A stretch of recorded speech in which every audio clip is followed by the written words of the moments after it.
All right, we are going to start session 4. Session 4, the blessing of the Sabbath. And for this one, I would like you to turn with me to Isaiah chapter 58. And now I know who's listening because I know who turned. So Isaiah 58, blessing of the Sabbath.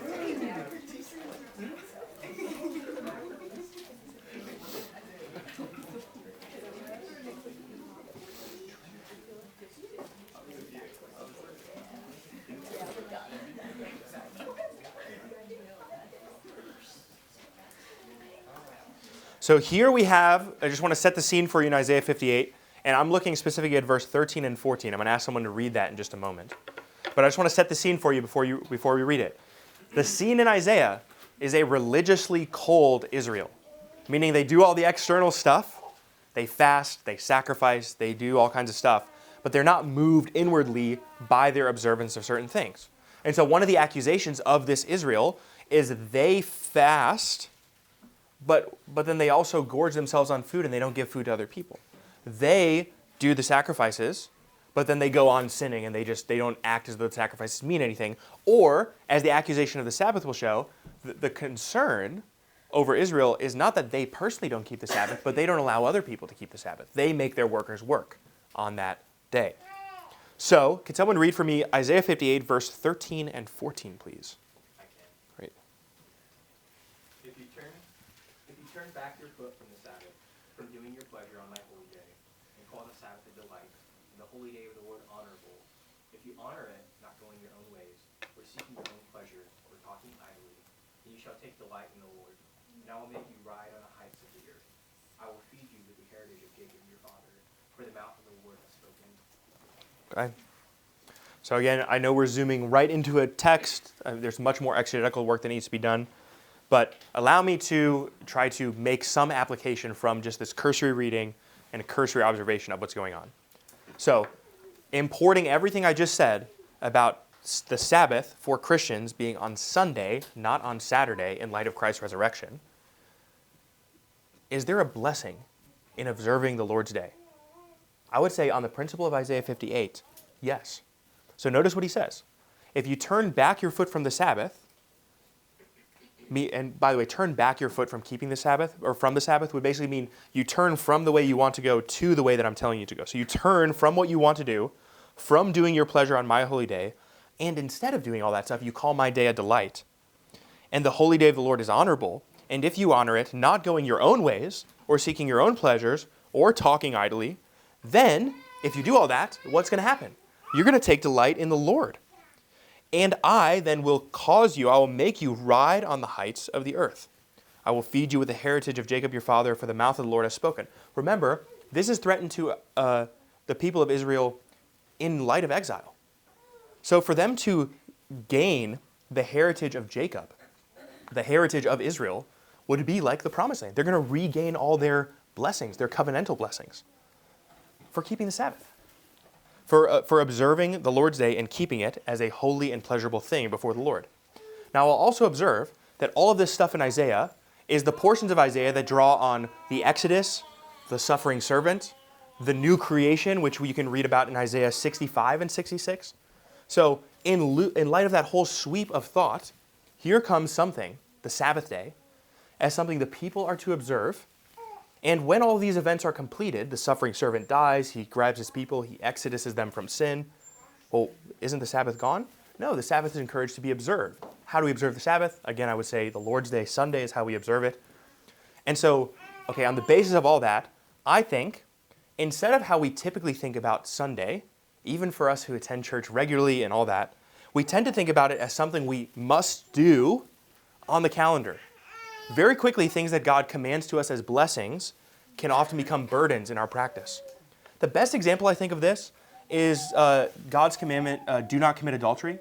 And like the typical way that Christians understand that is, oh, I know it would really be fun if I had sex before marriage or did all this other stuff, but God tells me I shouldn't, so I'm not going to.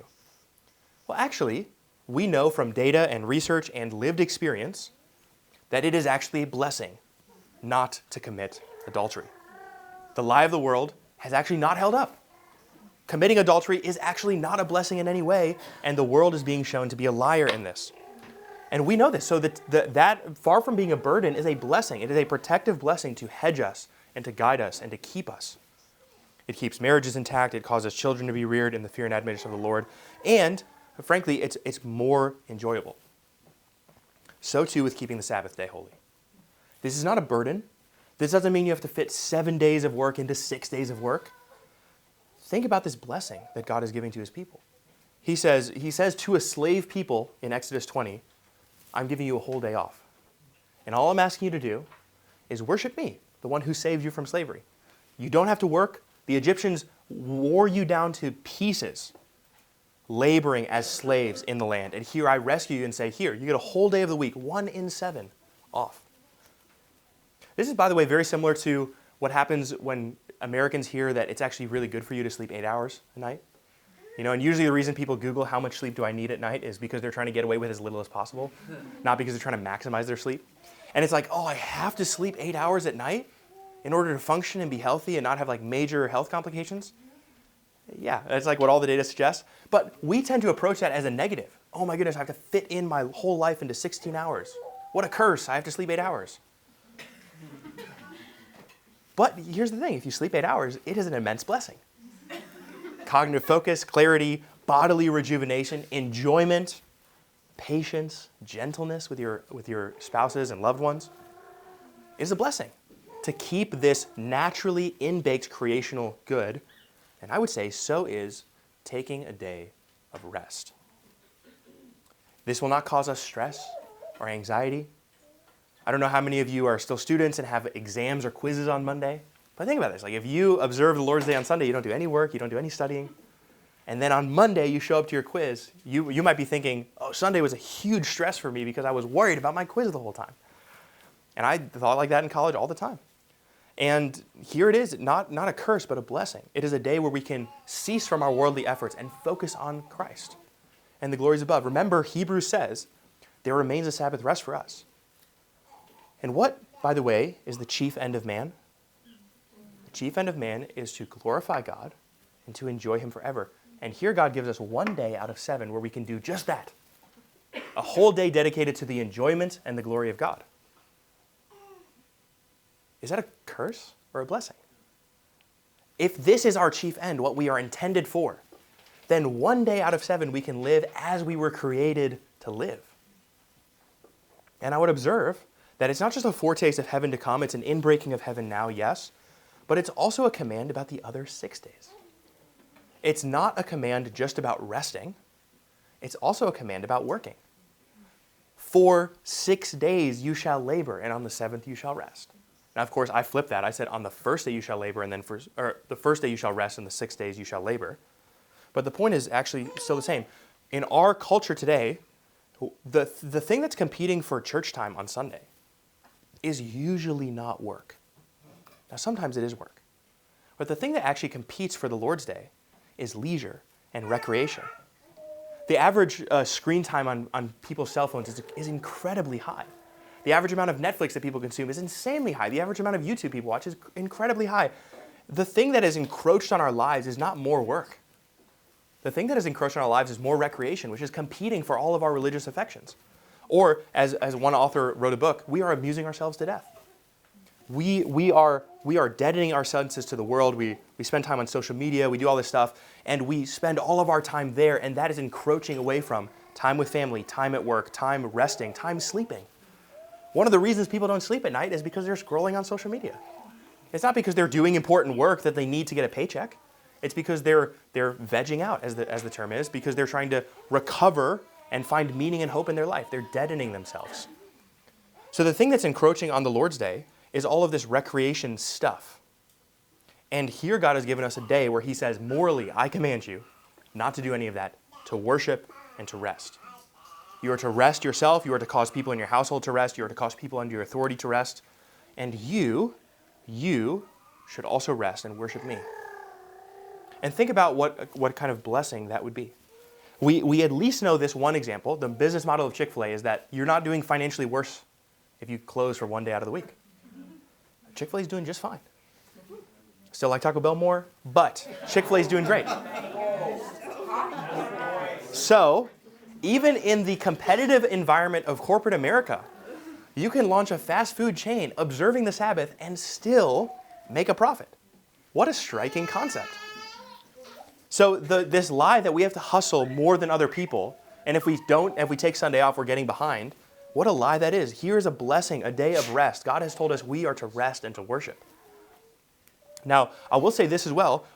Another reason that we can't rest, and this is an observance not just for Sunday, but an observance really in our general pattern of life. One of the reasons we struggle to turn off of our work at night and in the evenings is either because we're overburdened with work, meaning we have too much on our plate that we should be saying no to, or because when we're at work, we're not really working. This is something I observed when I was a teacher, teaching in the middle of COVID, and everyone was sent home to their houses with laptops. And so it's like, well, you have your waking hours to get your classwork done. What a curse that was for my students, because previously they just had to sit on their computers for the 8 hours of the school day with breaks in between, and they didn't have to be on it at lunch. And they could work during this time, and they were off when they were home. And then COVID happens, and I have students who are on their computer, and then for 5 minutes they're working, and for 5 minutes they're watching YouTube, and then they're calling in for a question. And before you know it, they've sat their whole day in front of a computer trying to get this work done, but not really doing much of anything. And the freedom of doing your classwork whenever you could do it became this immense curse. Oh, because I can do it whenever, I must do it whenever. And because I can do it later, I can put it off right now. And here we have actually what I would call a foundational pattern that when we work, it frees us to rest. And when we rest, it enjoys us and it refreshes us to work. That's actually a baked into creation pattern. Just like sleep is a baked into creation kind of thing.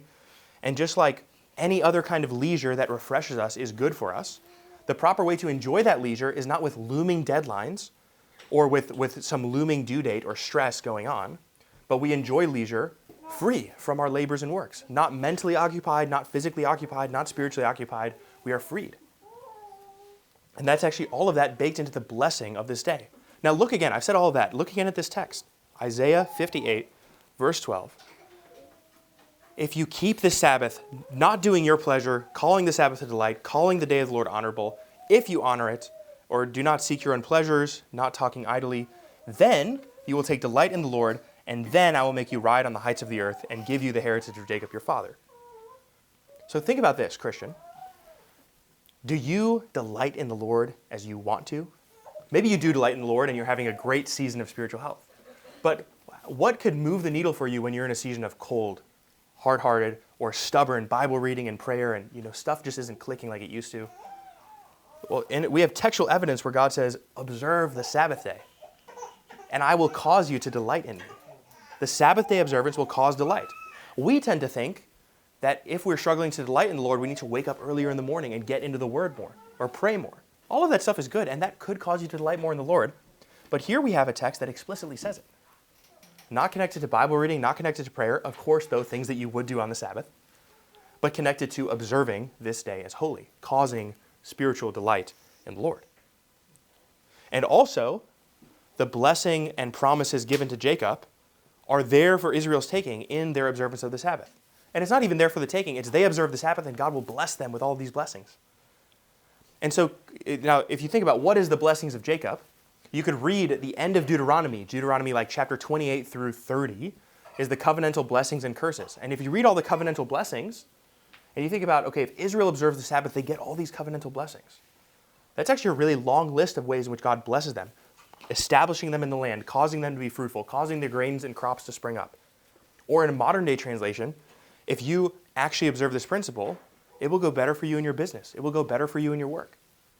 Now, by the way, what I didn't just say was, if you do this, it will inevitably go so, because we are providing room for God's providence and freedom to in some ways afflict us.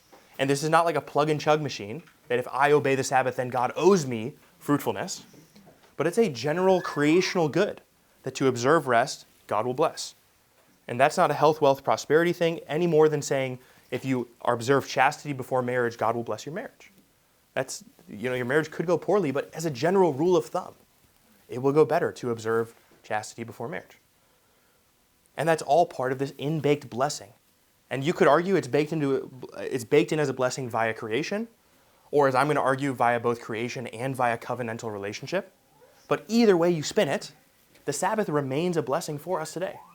Just like marriage remains a common good for humanity, so the Sabbath remains a common good for humanity, a means of blessing creation, a means of blessing God's people within creation, and I would say also, from a covenantal lens, a means of blessing his people covenantally amongst, as a special people in that creational group.